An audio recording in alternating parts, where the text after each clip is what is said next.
오늘은 추수감사주일입니다.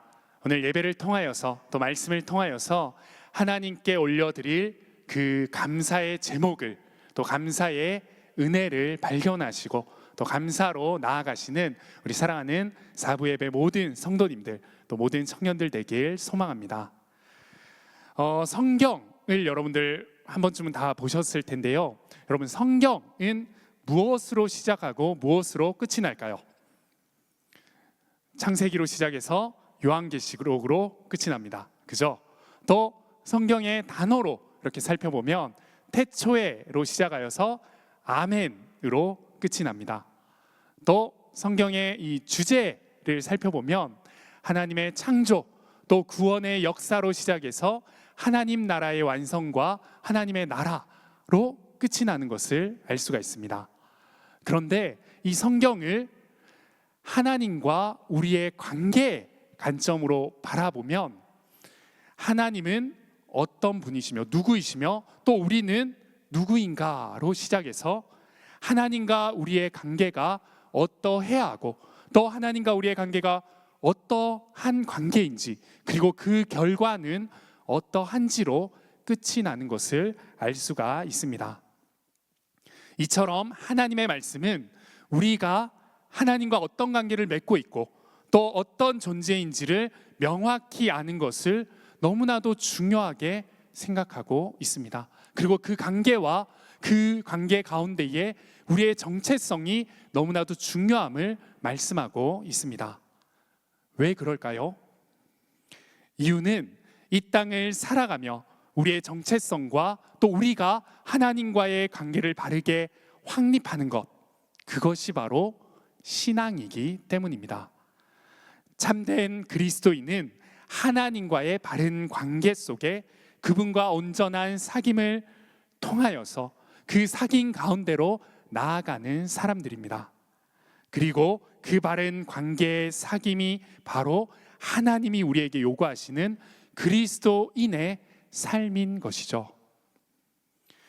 추수감사 주일인 오늘 이 말씀을 통하여서 주님과 나의 관계 가운데에 우리의 정체성을 바르게 확립하고 또 우리의 정체성과 하나님과 나와의 관계를 돌아보며 죄사함의 확신, 그 구원의 확신을 가지고 끊임없는 감사와 기쁨으로 나아가는 저와 여러분들 되길 소망합니다. 하나님과의 관계, 하나님과 나와의 관계를 너무나도 잘 이야기하는 성경이 있는데요. 그 성경이 바로 우리가 함께 읽은 요한 1서 성경입니다. 요한 1서 이 성경의 말씀을 이 주제를 한 단어로 요약하면 바로 사귐이라고 요약할 수 있습니다. 요한 1서는 우리가 하나님과 어떤 사귐을 해 나가야 하며 또 그 사귐을 위하여서 우리는 어떠한 정체성, 어떠한 모습으로 나아가야 하는지를 너무나도 구체적으로 또 너무나도 친절히 우리에게 말씀해 주고 있습니다. 우리가 함께 읽은 요한일서 1장 9절 말씀은 우리가 예수 그리스도 우리 주님과 아름다운 사귐이 일어나기 위해서는 우리가 어떠한 존재인지 또 우리와 관계하시는 그 주님이 어떤 분이신지를 우리에게 말씀하는 구절입니다. 사귐 그리고 이 교제에 있어서 관계를 명확히 하는 것이 왜 이렇게 중요할까요? 모든 관계 그리고 사귐에 있어서 그 관계를 올바르게 또 신뢰 있게 깊이 있게 이끌어가는 것은 바로 관계 속에 있는 대상이 누구인가를 분명히 아는 것, 또 분명히 하는 것으로부터 시작하기 때문입니다. 예를 들어 볼까요? 여러분들의 관계 가운데에 또 이성 관계 가운데에 남자친구, 여자친구라는 이 관계를 한번 떠올려 보면 좋을 것 같습니다. 네, 많이들 구체적으로 못 떠올리시는 것 같은데요. 네, 하루속히 믿음 안에서 이 안에서 남자친구, 여자친구의 관계 축복이 넘쳐나길 소망합니다. 주님, 아멘. 네, 순간 당황했네요. 우리가 관계 가운데 이성 관계 또 남자친구, 여자친구의 관계 가운데에 나의 그 관계의 대상이 남자친구이고 여자친구일 때는 우리가 우리 안에 생기는 좋은 감정들, 또 그 좋은 감정의 표현과 말을 나누고 또 표현하는 것이 자연스럽고 익숙한 자세이자 모습이자 표현입니다. 그런데 그 관계의 대상이, 또 관계 속에서 내가 그 상대방에게 남친과 여친의 역할이 아닌, 그 정체성이 아닌, 그 관계가 아닌 그런 관계 가운데 어떠한 이성에게 우리의 좋은 감정과 챙김과 사랑을 표현하는 것, 이것은 올바른 표현, 또 당연한 표현이 아닙니다. 왜냐하면 우리의 관계 가운데에 우리는 이 관계 속에서 어떤 사람이고 또 나와 관계하는 그 대상이 어떤 관계이냐에 따라 우리가 그 관계 안에서 행할 수 있는 표현과 또 우리의 자세는 달라지기 때문이죠. 관계 속에서 내가 또 관계의 대상이 누구인지를 알고 행할 때에 그 관계의 깊이와 자세는 달라지고 또 그 관계 안에서의 자세가 만들어질 수밖에 없습니다. 그렇기 때문에 오늘 본문은 주님과 우리의 이 아름다운 사귐의 관계를 잘 행해 나아가기 위해서 우리는 어떤 존재인지, 이 관계 가운데 우리와 관계하시는 그 주님은, 우리 하나님은 어떤 분이신지를 명확히 먼저 밝히고 있는 것이죠. 오늘 말씀 우리 한 번 더 함께 보면 좋을 것 같은데요.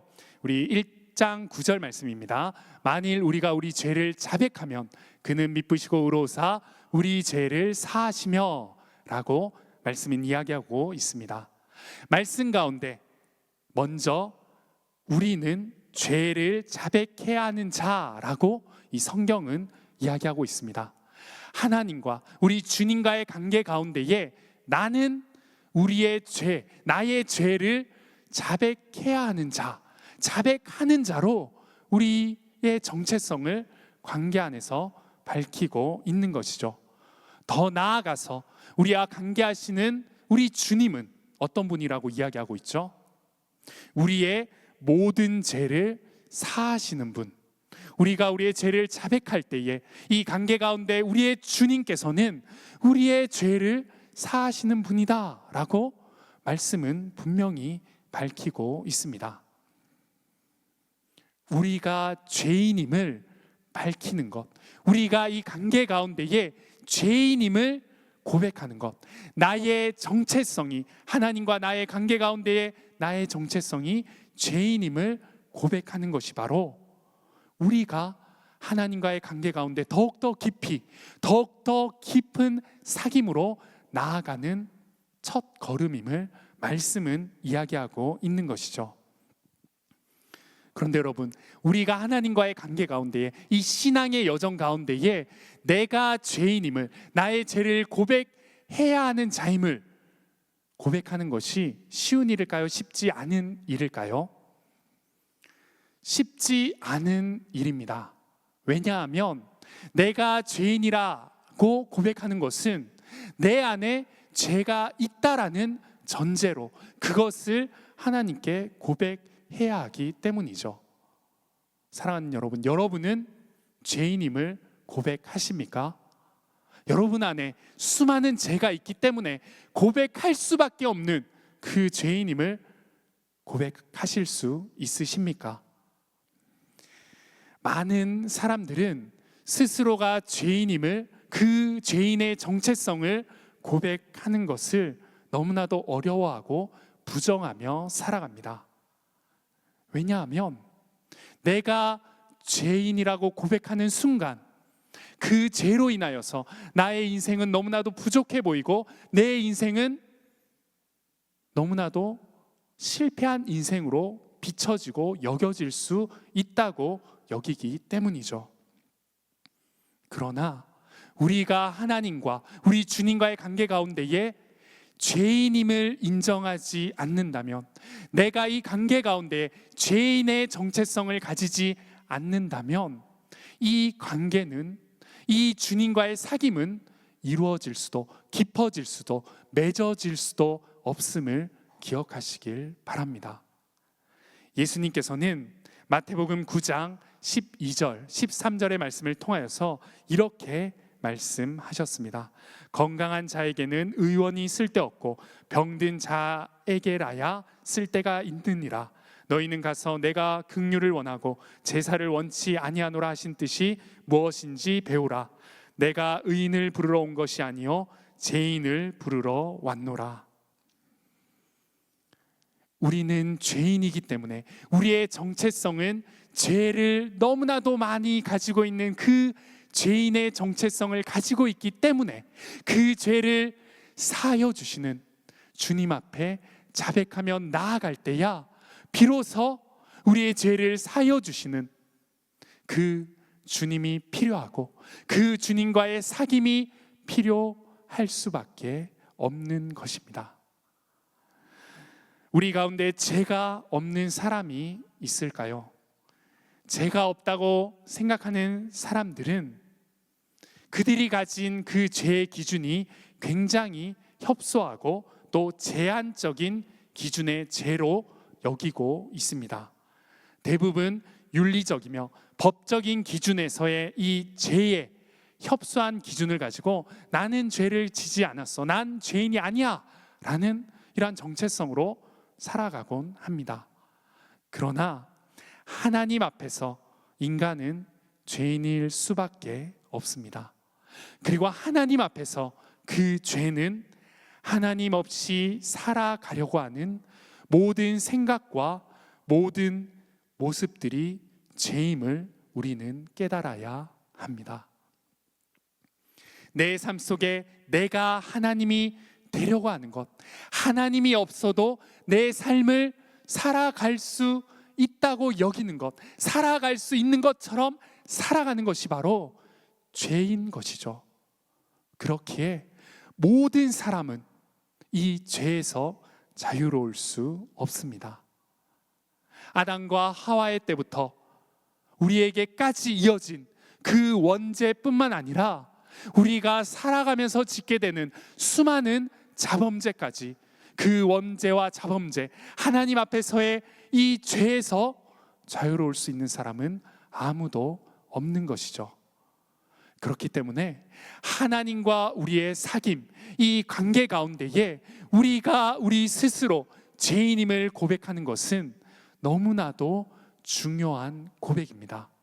우리가 죄를 고백할 수 있다는 것, 이것은 우리 안에 죄가 있다는 것뿐만 아니라 우리가 관계하는, 우리의 죄를 고백하는 그 대상이 바로 우리 하나님이신데, 우리의 죄를 고백해 나아갈 때에 그 죄의 고백을 들으시는 하나님께서는 우리의 모든 죄를 사하여 주신다라는 그 확신과 그 은혜와 그 신뢰함을 가지고 나아가는 고백이기 때문인 것이죠.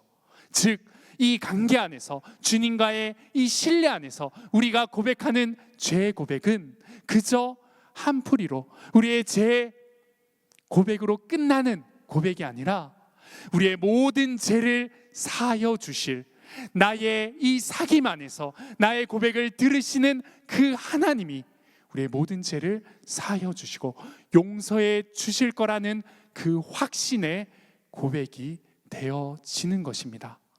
그러한 고백이 있을 때에 우리는 더 이상 죄인으로 살아가는 것이 아니라 하나님이 주시는, 하나님이 자유케 하시는 구원의 은혜로, 구원의 빚진 자로, 구원의 수혜자로 살아갈 수 있는 은혜를 얻게 되는 것이죠. 특별히 하나님과의 관계 가운데에 우리가 죄인임을 고백할 수 있는 이유는, 또 우리가 죄인인 것을 인정해야 하는 이유는 우리의 죄를 용서하실 분이 하나님이시기 때문입니다. 그 하나님은 우리의 모든 죄를 용서해 주시는 분이십니다.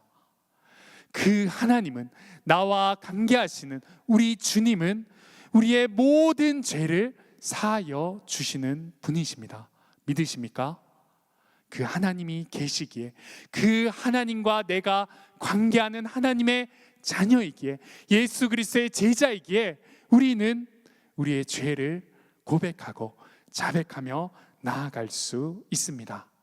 그리고 오늘 말씀 가운데에 그 하나님이 어떤 분이신지를 우리에게 분명히 말씀해 주셨습니다. 그 하나님은 바로 미쁘시고 의로우신 분이다 라고 말씀은 이야기합니다.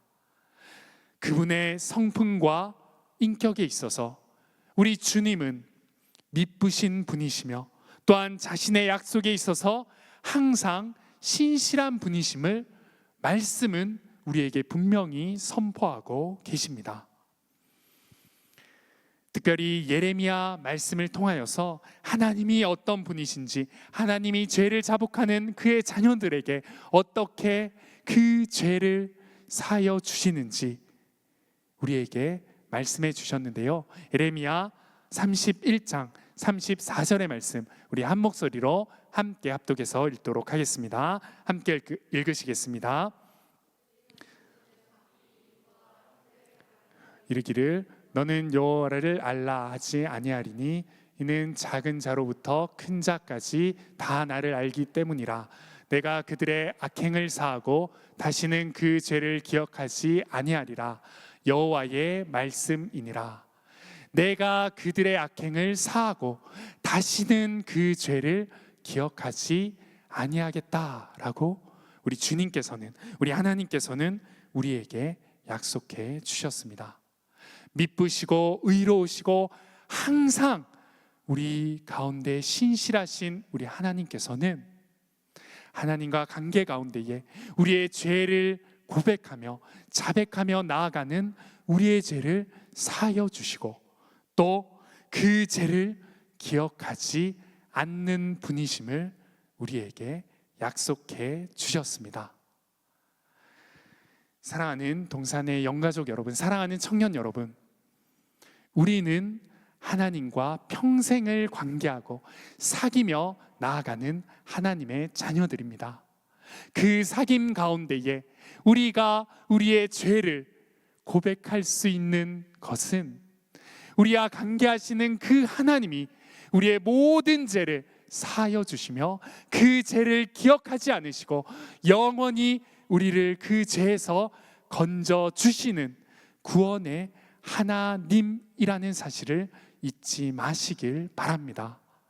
그것이 바로 우리의 죄를 사하여 주시는 죄사함의 은혜이자, 그것이 바로 구원의 은혜임을 잊지 마시길 바랍니다. 이 추수감사 주일에 우리가 감사하며 올려드려야 할 수많은 감사의 기도의 제목이 있을 줄 믿습니다. 혹 수많은 기도의 제목을 떠올려 봐도 감사하지 못하는 기도의 제목만 가득한 분들도 계실 줄 믿습니다. 그러나 여기에 계신 모든 분들 가운데에 그 어느 누구 하나도 이 죄사함의 은혜, 이 구원의 은혜에 빚지지 않은 자가 없음을 우리는 고백해야 합니다. 그렇기에 우리는 오늘도 감사하며 하나님께 우리의 감사를 올려드려야 하고 감사로 하나님께 나아가야 하는 것입니다. 우리가 주님께 감사할 수 있는 이유, 감사해야 할 그 이유는 수많은 감사의 기도의 제목뿐만 아니라 나를 죄에서 건져주시고 우리가 죄를 구하고 자백할 때마다 우리의 죄를 사하여 주시고 우리의 죄를 기억하지 않으시는 그 하나님의 구원의 은혜가 있기 때문임을 기억하며 오늘 하루, 이 한 주간 우리의 매일의 삶 가운데서 감사하러 나아가시는 저와 여러분들 되길 간절히 소망합니다. 그렇다면 우리에게 이 죄를 사하여 주시겠다 약속하여 주신 그 죄사함의 은혜 가운데에 이 죄사함의 효용성은 어디까지이며 이 죄사함의 효력은 어디까지일까요? 히브리서 10장 10절은 이렇게 말씀합니다. 이 뜻을 따라 예수 그리스도의 몸을 단번에 들이심으로 말미암아 우리가 거룩함을 얻었노라. 아멘. 히브리 기자는 예수님의 제사를 통한 우리의 제사함의 효용이 단번에 드려진 제사라고 말씀하고 있습니다.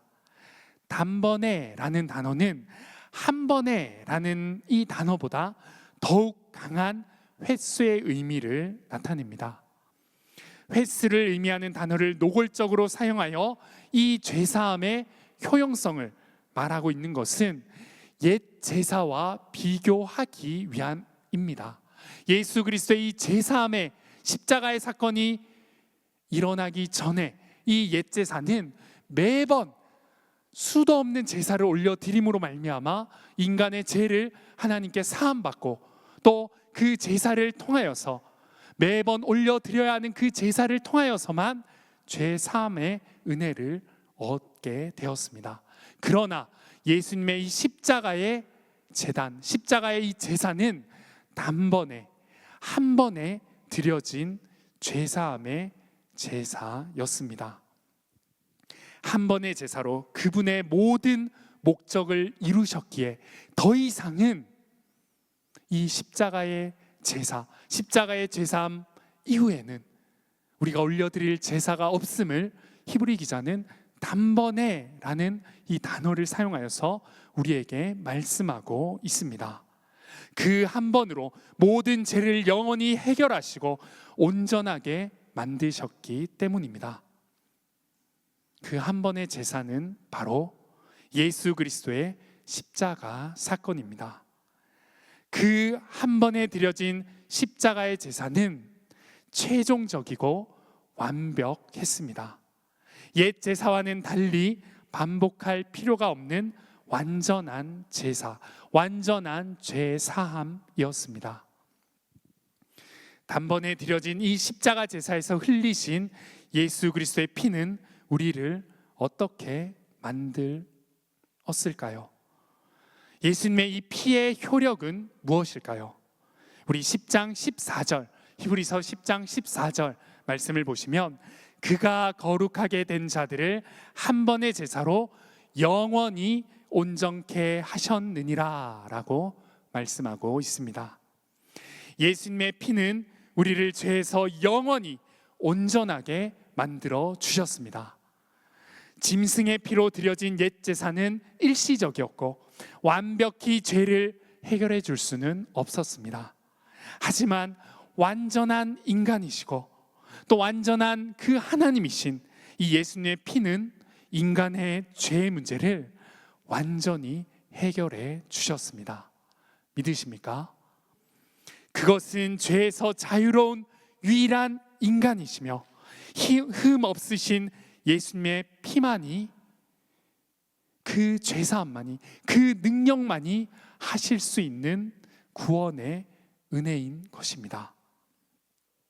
예수 그리스도의 마르지 않는 보혈이 우리의 가슴에 새겨져서 영원히 우리의 죄를 용서하여 주시고 씻기어 주신 것입니다. 예수님의 피는 영원한 효력이 있습니다. 영원한 속죄함의 효력이 있는 것입니다.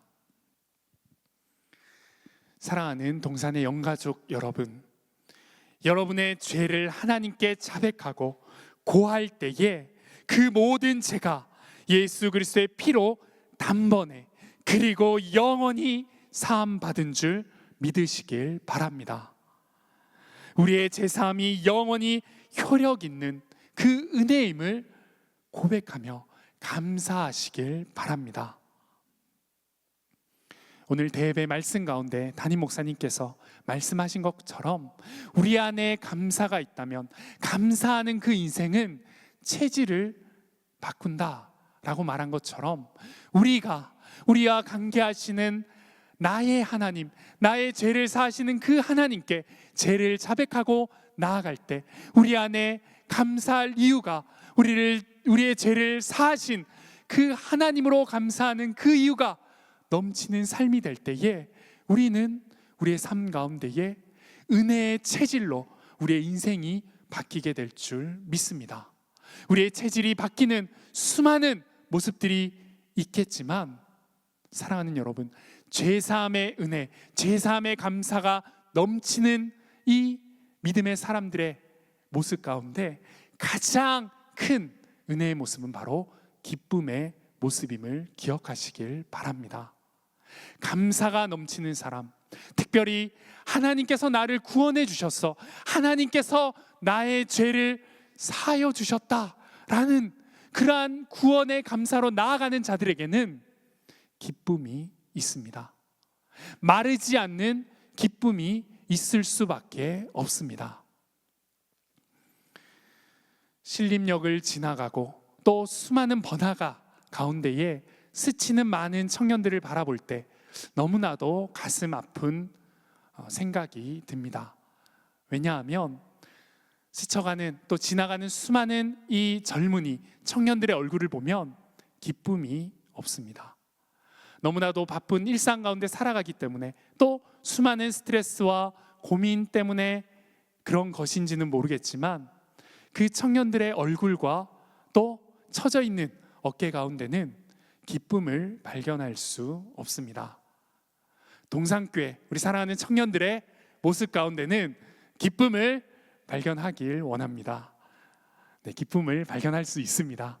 그러나 하나님의 죄사함의 이 확신을 가진 그 죄사함으로 말미암아 감사가 넘칠 수밖에 없는 그러한 우리의 인생 가운데의 기쁨은 차고 넘치는 기쁨, 그저 잠시 지나가는 기쁨이 아닌, 그저 작은 기쁨이 아닌 차고 넘치는 기쁨이 되어야 할 줄 믿습니다. 얼굴을 보기만 해도, 지나가기만 해도, 말을 하기만 해도, 스쳐가기만 해도 느껴지는 그 기쁨이 구원의 감격과 감사가 넘치는 믿음의 사람의 기쁨이 되어야 할 줄 믿습니다. 오랜 시간이 지나도 잊혀지지 않는 사진이 한 장 있습니다. 학창 시절 역사 시간에 이 교과서에 실렸던 사진인데요, 1945년 8월 15일 이 36년간의 일제 통치에서 벗어난 이 해방의 날에 찍은 그 기록된 사진이 저는 잊혀지지가 않습니다. 공부를 너무나도 열심히 했기 때문에 그 장면을 잊지 않는 것도 있었지만, 그 당시에 공부를 너무 하기 싫어서 이렇게 책을 보다가 너무나도 이 공부에 찌들어 있던 제 모습과 상반되는 태극기를 든 이 까까머리, 이 청년쯤 되어 보이는 어린아이과 청년들이 섞여 있는 그 모습 가운데 태극기를 들고 해와 같이 웃고 있는 그 모습들, 그 사진에 나와 있는 수많은 여학생들, 남학생들, 어린아이들, 어른들 할 것 없이 해맑게 그 기쁨, 넘치는 기쁨이 뿜어져 나오는 그런 기쁨을 가지고 찍혀 있는 그 모습을 보고 참 그 당시 저와 상반돼서 제가 기억을 했던 것도 있고, 지나면 지날수록 잊혀지지 않는 장면으로 저에게 기억되어지는 사진입니다. 사랑하는 여러분, 여러분들께서는 죄의 속박에서 영원히 해방된 하나님의 자녀, 구원의 자유인임을 기억하시길 바랍니다. 그 자유인이, 그 영원한 자유를 얻은 우리가 왜 기뻐하지 않아야 할까요? 왜 기쁨의 이유를 또 다른 곳에서 찾아야 할까요? 직장의 문제로, 여러 가지 학업의 문제로, 관계의 문제로 기쁠 것이 없는 하루하루를 살아가는 우리의 모습을 돌아보길 원합니다. 직장과 관계와 학업과 여러 가지 수많은 만남과 어려운 일들로 지쳐 있을 수 있습니다. 기쁨을 잃을 수 있습니다. 그러나 그보다 더 큰 기쁨의 이유가, 기쁨의 원천이 우리에게 있음을 잊지 마시길 바랍니다. 그것은 바로 영 죽을 수밖에 없는 죄에서 우리가 영원히 단번에 구원을 받은